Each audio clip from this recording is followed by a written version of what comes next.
Ni urupfu rubabaje, urupfu ruteye agahinda rwongeye kumvikana mu karere ka Rusizi, aho basanze umudaso yishwe bigatera urujijo abaturage ndetse n'abandi babonye urupfu rw'uyu nyakwigendera. Ese uyu mudaso yaba yishwe n'iki ngo dore ko ejo yari yiriwe mu kazi nk'ibisanzwe? Ese inzego z'umutekano zo zaba zatangaje iki nyuma yo kumva iyo nkuru y'incamugongo iteye agahinda k'umudaso wo muri aka karere ka Rusizi yasanzwe yishwe mu buryo bw'amayobera? Ubuyobozi bwo muri aka karere bwo bwatangaje iki nyuma yo gusanga uwo mudaso yakoreraga kuri ako karere we yaba yazize iki? Ibyo rero n'ibindi tutababwiye nibyo tuje kubaramburira mu makuru yacu y'uyu munsi. Niba nawe ari ubwa mbere udusuye, jya munsi y'iyi nkuru urabona ijambo subscribe cyangwa se abone, utukandaho n'akazugira kazana ko ugakandeho. Icyo gihe uzaba ushimangiye yuko ugiye kujya uba uwa mbere mu kubona amakuru meza ya KN Radio tugenda tubagezaho umunsi ku wundi. Reka twitse gato turaza tubabwira byinshi kuri iyi nkuru ikomeje kubabaza abaturage bo mu karere ka Rusizi nyuma y'uko urupfu rw'uyu mudaso rwasize urujijo ku cyaba cyamwishe, kuko na n'ubu icyamwishe ntabwo kirimo kiravugwaho rumwe n'abatuye muri aka karere ka Rusizi. Tubibutse ko iyi yo ari KN Radio.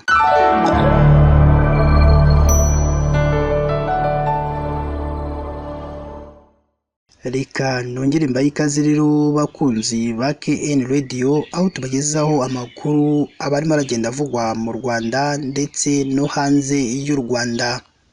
Ni inkuru ibabaje, inkuru iteye agahinda ndetse yababaje abayumvise ndetse n'abayibonye. Naho urupfu rw'umudaso rwasize urujijo ku cyaba cyamwishe, kuko na n'ubu ababonye urwo rupfu rw'uyu nyakwigendera bahise bagwa igihumure bitewe n'aho bamusanze ndetse n'aho yari avuye. Ibi rero byabereye mu murenge wa Nyakabuye muri aka karere ka Rusizi ko mu ntara y'Iburengerazuba, naho umurambo w'umukozi w'urwego rwa daso wasanzwe hafi y'ikiraro, bikekwa ko nyakwigendera yishwe, bigatera urujijo ababonye urwo rupfu rw'uyu nyakwigendera, dore ko bamwe bavuga ko yari yiriwe mu kazi nk'ibisanzwe, kubaza gutungurwa no kubona uwo mudaso yapfuye kandi yari yiriwe ameze neza. Ubuyobozi bw'umurenge buvuga ko mu masaha ya mu gitondo aribwo abaturage bamenyesheje ubuyobozi ko babonye umurambo w'uyu nyakwigendera. Uyu munyamabanga nshingwabikorwa w'umurenge wa Nyakabuye Kamari Kimonyo avuga ko ejo ku wa gatatu ngo Ayishake Jean Claude wakoreraga urwego rwa daso yiriwe mu kazi nk'ibisanzwe arimo aragenzura isuku. Nimugoroba ajya gufata agacupa nk'abandi, bigeza nijoro saa tatu abwira abandi ko atashye ko ejo mu gitondo afite akazi, ngo aho uyu nyakwigendera asanzwe anyura ngo ni mu nzira iri ku ishyamba ahantu hadatuwe, aho umuntu agenda hafi kilometero 2 nta rugo arageraho. Ngo niyo mpamvu rero abantu batewe urujijo bakomeza kubabaza ngo mu gitondo cyo kuri uyu wa kane nibwo hafi y'ikiraro cya Rugiro mu mudugudu wa Nkanga mu kagari ka Kiziho habonetse umurambo w'uyu nyakwigendera witwa Ayishake Jean Claude, bikekwa ko yaba yishwe n'abagizi ba nabi.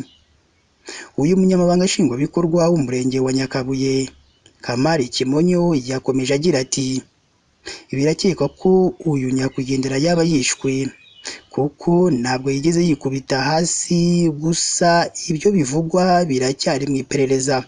Turacyategereje ibizava mu iperereza, nibwo tuzamenya icyaba cyishe uyu nyakwigendera. Umuyobozi asaba abaturage kwirinda ibyateza impanuka no kwirinda kugenda mu masaha y'ijoro ngo kuko nijoro nta muntu uba uzi muhura nawe. Uyu nyakwigendera Ayishakiye Jean Claude w'imyaka 31 y'amavuko asize umugore n'umwana umwe gusa.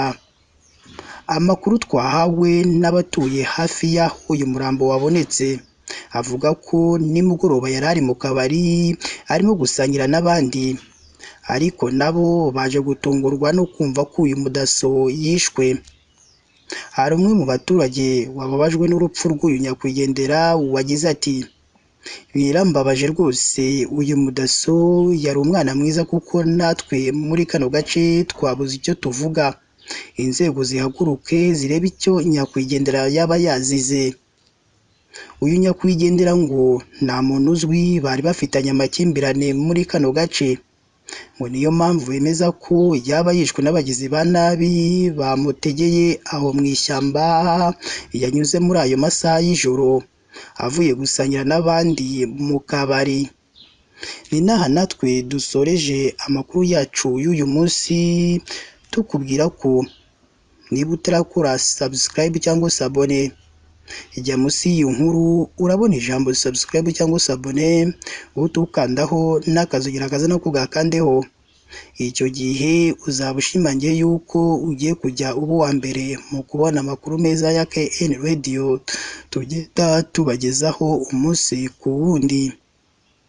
Si ibyo gusa kandi ugomba no kujya ahatangirwa ibitekerezo ukaduha igitekerezo kidushima ibyo dukora ndetse n'ikindi kitugira inama ibyo tuzahinduramo mu makuru yacu y'ubutaha. Reka dukomeze tubifurize kugira umunsi mwiza kandi Imana yo mu ijuru ijye ikomeza ibane namwe umunsi ku wundi.